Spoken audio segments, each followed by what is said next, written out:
Yo, what's up, everybody? It's your boy Big Daddy Mo, and today's review is Furious 7. So this movie is actually now a sequel. It's no more prequels. This is after Tokyo Drift, and if you've seen Furious 6, at post credit scene, Han still dies in Tokyo Drift, but come to find out it was Jason Statham that hit his car, which caused it to explode. So now he's here for revenge because of the fact that they defeated his brother Owen Shaw in the last movie. And then on top of that, in order to get Jason Statham, they now have to get a device called God's Eye, which basically is like can track anybody, you know what I'm saying? And yeah, and the person that also wants God's Eye is another bad guy played by Diamond Hansu. So yeah, it's a lot going on in this movie. But man, this movie, Paul Walker died.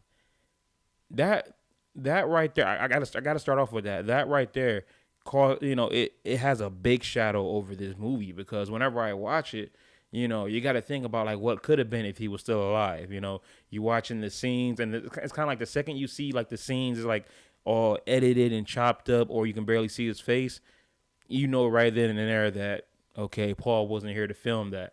The CGI for his face sometimes is good and other times it's trash. It's not like how it was. What's the movie?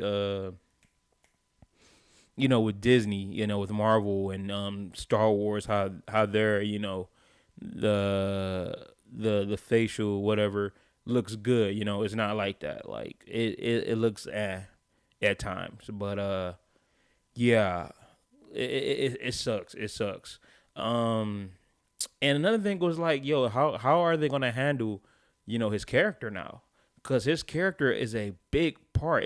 He's the one of the main characters, one of the two main characters. You gotta have, you couldn't, So like the entire movie is like, okay, oh my God, is he gonna die here? Is he gonna die there? But no, they actually wrote him out the series good, and even his tribute at the end was just beautiful, bro. Like every time I watch it, I still get a little choked up because it's such a beautiful moment. It's such a beautiful scene, And oh my God, wow. So I just had to start that off. I had to start that off first. Now, as far as the story, dude, they're basically spies now. The team is basically spies. Like they're on, they're doing government missions. They're doing, black ops type shit. Like, damn, y'all not, street racers no more or petty criminals. Y'all now like doing spy stuff. So it's like it's getting like out of control. It's like, can y'all just like just hire them? Just hire them. Stop, man, like, just picking them up like I know a team that's really good and we can use them. Come on, Dom, I need you. It's like, yeah, I gotta stop that. Just put them on. Just put them on. That way it makes sense in other movies instead of them, this chilling, street racing, partying, and then, oh, hey Roman, I need you for a job. Okay, ladies, I'll be right back. It's like, no, just hire them. It's kind of ridiculous. Oh, wow. Jason Statham as the bad guy. That's the thing. It's just Jason Statham. He's one man, and it's not like he's sitting here using like fancy technology or he has a squad. No, it's one man.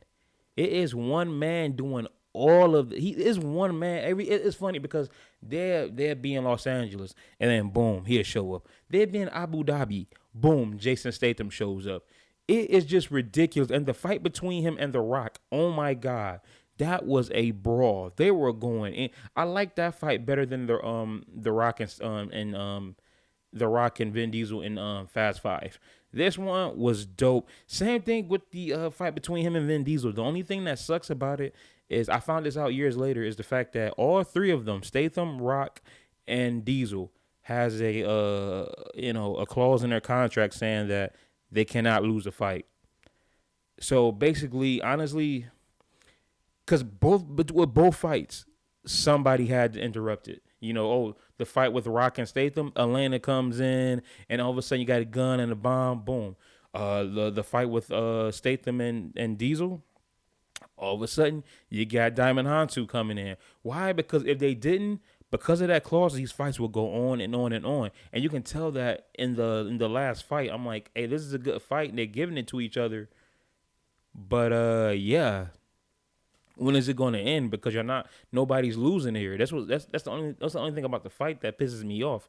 They don't let them, because of the clause. Because think about it. Imagine if, because The Rock actually gets taken out, he's only in the beginning and the end, which is funny because a bomb exploded and he jumped out a building like maybe 7 floors up, and all he got was a little, maybe like a sprained arm and ankle. Really, nigga, you would have died.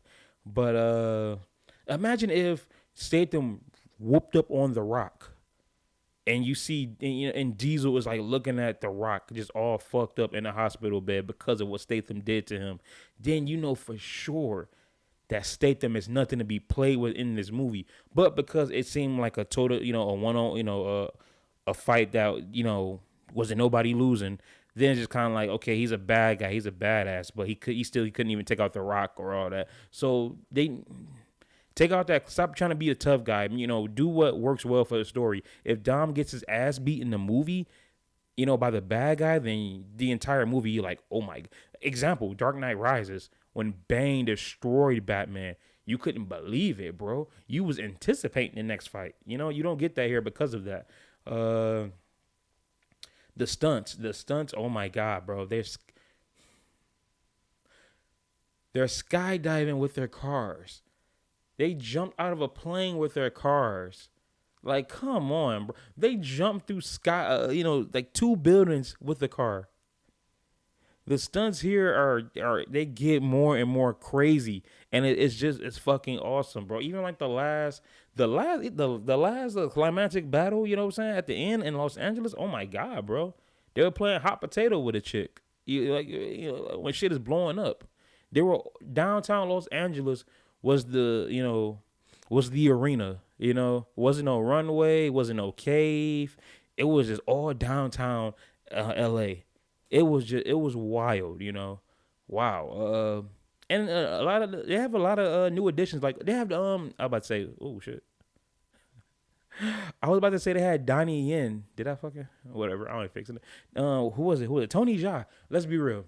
Sorry, Paul, but you're not whooping up on no Tony Jaa. Like Tony Jaa was getting them, but they really had Paul Walker. Like I'm sorry, Tony Jaa would have fucked Paul Walker up. Come on. And they brought in Ronda Rousey and Letty Michelle Rodriguez. That fight was fire. That was a good ass fight. The characters Roman and Tez, they're still funny as ever. Oh yeah, and they brought in Kurt Russell as the guy that is the guy that basically recruited Dom and his team to get God's eye. I'm looking at my camera. I'm like, is this shit crooked? I don't care. But I enjoy Kurt Russell because they originally tried to get Denzel Washington to play that role. So that would have been interesting. But Kurt Russell is just as good. I love Kurt Russell. So he brings like, the cool guy and shit, like Mr. Nobody. Like I fucking love Kurt Russell in this movie. But overall, it would have been the best Fast and Furious for me if it wasn't for Paul Walker's death. That every time I watch it, it's weird. Again, I get choked up. The fact that a Fast and Furious movie made people cry, wow. But yes, overall, this is an awesome movie. The stunts are great. Jason Statham is badass. Oh my god, the action scenes are great. How they handled Paul Walker in this movie, they did well. His tribute, his exit was done perfectly. Soundtrack was great. I'm going to sit there and say this movie is hard as fuck. Like, I love this movie. It's fucking great. So, actually, what time is it? Ooh. Hoo-hoo. By the time y'all watch this, or, if y'all watch it on time, I'm going to be in the theater watching F9 because my ticket is at 7:15. I pray to God. I really hope F9 is good because the Fate of the Furious, by the way, the Fate of the Furious, I have I already did the review for it when it came out. I make sure to have the link and everything. But yeah, as long as F9 is better than Fate of the Furious, we're good because Fate of the Furious was okay.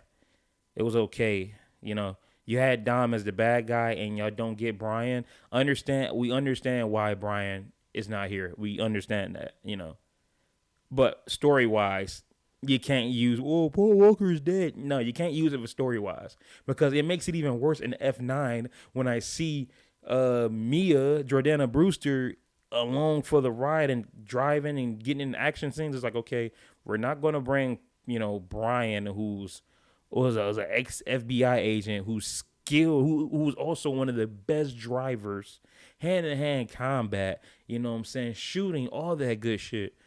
We're gonna keep him at home with the kid to get Mia, who's probably a good driver. You see what I'm saying? So I hope the movie's good. I'm gonna find out later tonight, and I will have that review up tomorrow.